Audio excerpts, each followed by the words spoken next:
The secret behind any great speech, it all begins with the speaker.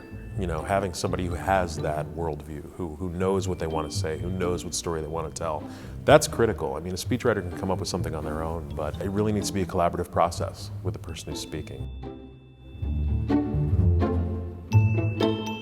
We approach any speech by asking yourself, what story do we want to tell? We try to come up with a headline for the speech first, you know, whether it's 1, 2, or 3 sentences, because that's what you have to hang everything on, otherwise it won't hold together.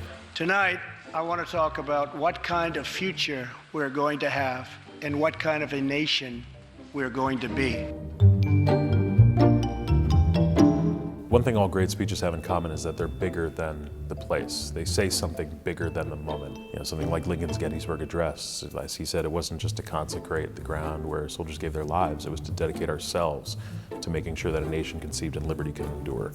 So any great speech has to speak to something bigger than that particular moment. You have to look beyond the headline you're going to get the next day. You have to look beyond tweets. We wouldn't necessarily write speeches with an eye towards what people will say about it in 50 years, but you're thinking about the broader sweep of history and where you fit. Today, in the world of freedom, the proudest boast is, Ich bin ein Berliner.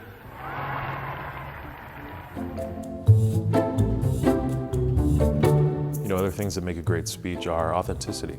And authenticity is, you know, so it's something more than just the truth. It's actually saying what's true. And I don't just mean facts, I mean things that people know, the way people speak in their everyday lives. Not every great speech has to be up here, like Lincoln or Kennedy, and people can tell when you're trying too hard. A lot of times great speeches are just talking to people where they are. Votre énergie, your fervor, your energy, your courage, always is something that's going to carry me forth. Humor goes a long way in speeches, but it's also very hard. President Obama would also say, you know, give me some more jokes in here.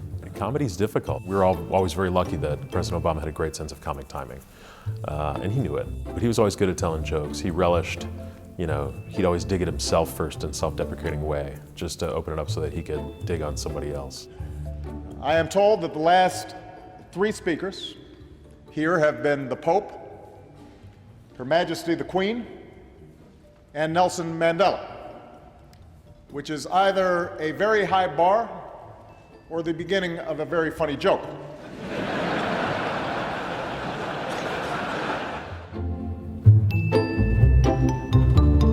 You want to know where you are and who you're talking to, even if it's as small as visiting a high school and knowing who the mascot is. That handshake at the top of a speech goes a long way. And then you have the permission structure to take the audience on a greater ride. I want to thank all of the students here, the smart, powerful, creative, accomplished young women of Mulberry School for Girls who are beautiful. Any aspiring speechwriter should just start writing constantly, whether it's journaling, whether it's, you know, preparing a speech you wish you had the chance to write so that you have something to show somebody. I'd also say read widely. You know, that's where empathy comes from, is understanding other people's lives and worldviews beyond your own. I don't have any classic training in speechwriting. I started out as a pre-med student, and chemistry changed that course pretty quickly. But I would tell students, you know, take a lot of history courses. It doesn't always have to be writing and composition. History, economics, philosophy, because you're going to pull from all those disciplines in any good political speech. And with that, I just have 2 more words to say. Obama out.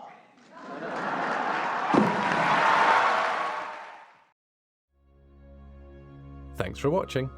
Don't forget to subscribe and click the bell to receive notifications for new videos. See you again soon.